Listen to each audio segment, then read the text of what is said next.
वहीं प्रवर्तन निदेशालय ने झारखंड के रांची में कई ठिकानों पर छापेमारी कर बड़े पैमाने पर कैश बरामद किया है। ग्रामीण विकास मंत्री आलमगीर आलम के निजी सचिव संजीव लाल के नौकर के घर ईडी ने भारी नकदी जब्त की है। सूत्रों के मुताबिक अभी तक 30 करोड़ रुपए की कैश की बरामदगी का अनुमान है। ईडी ने कुछ योजनाओं के कार्यान्वयन में कथित अनियमितताओं से जुड़े मनी लॉन्ड्रिंग मामले में फरवरी 2023 में झारखंड ग्रामीण विकास विभाग के मुख्य अभियंता वीरेंद्र के राम को गिरफ्तार किया था।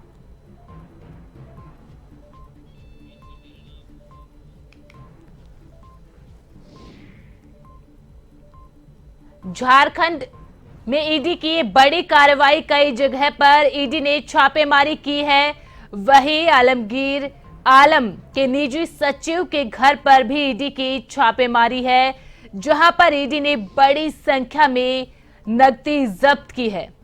वहीं आपको बता दें कि 2023 से लगातार ईडी झारखंड में छापेमारी कर रही है।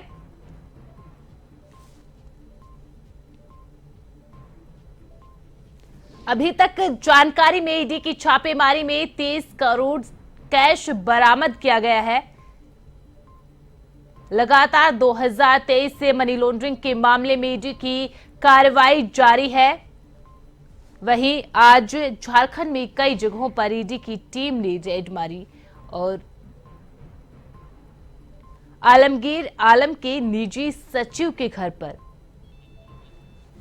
ईडी ने बड़ी संख्या में कैश बरामद किया है। वहीं आपको बता दें कि ईडी लगातार 2023 से एक्शन मोड में है, लगातार झारखंड में छापेमारी कर रही है। वहीं आज ईडी की ये बड़ी कार्रवाई, बड़ी छापेमारी, जिसमें ईडी ने झारखंड के रांची में 9 ठिकानों पर रेड की है। इसमें इंजीनियर्स और नेताओं के घर शामिल है। झारखंड सरकार के ग्रामीण विकास मंत्री आलमगीर आलम के निजी सचिव संजीव लाल के नौकर के घर पर ईडी की कार्रवाई है, जहां ईडी ने लगभग 30 करोड़ कैश बरामद किया है। वही नोटों की गिनती अभी भी जारी है। वहीं आपको बता दें कि जिन जगहों पर ये छापेमारी चल रही है,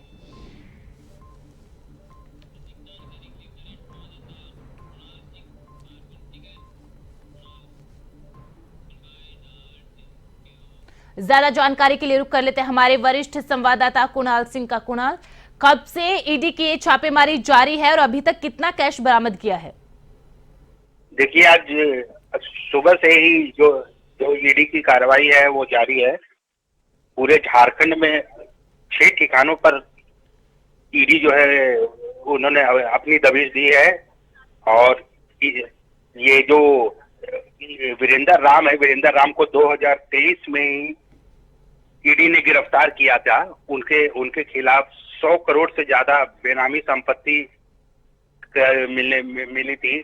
तो उसके बाद उसी पूछताछ में आज ये कार्रवाई हुई है। और जो झारखंड के ग्रामीण विकास मंत्री हैं आलमगीर आलम, उनके निजी सचिव हैं संजीव लाल। तो संजीव लाल के नौकर के यहाँ इतनी बड़ी मात्रा में कैश बरामद हुई है। और ये चुनाव के समय में इतना बड़ा कैश बरामद होना एक अपने आप में बहुत ही चिंताजनक खबर है।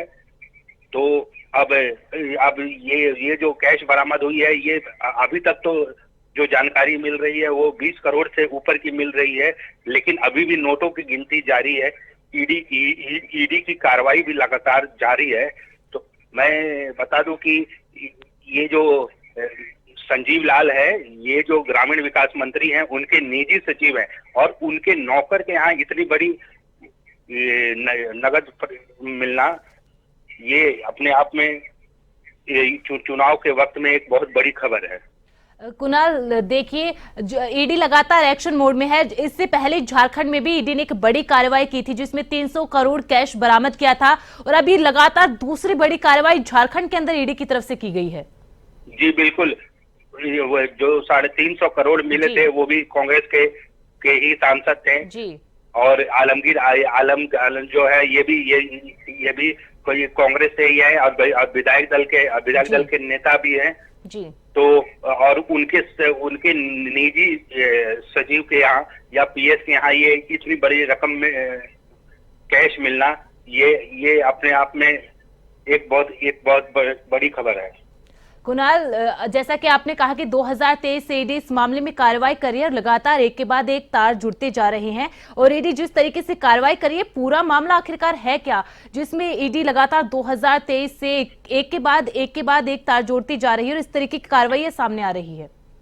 देखिए, इसे सिलसिलेवार तरीके से समझना होगा जी। 2023 में वीरेंद्र राम जो है ये चीफ इंजीनियर हुआ करते थे ग्रामीण विकास विभाग में। तो उनके सबसे पहले ईडी ने जांच में ये पाया कि वीरेंद्र राम जो है उन पर मनी लॉन्ड्रिंग का केस बनता है जी। और उसके बाद जो यहाँ पर जो सरकारी ठेके जो दिए गए थे उनमें पैसों की लेन देन और पैसों की हेरा फेरी की जानकारी ईडी को मिली थी, जिसके बाद ईडी ने वीरेंद्र राम को गिरफ्तार किया था।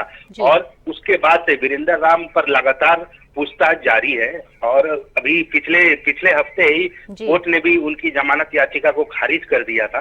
तो उसके बाद उसी सिलसिले में ये सारी कवायद जो है वो चल रही है और उसके बाद आज इतनी बड़ी मात्रा में कैश मिलना, वो भी मंत्री के पीएस के घर के नौकर के यहाँ।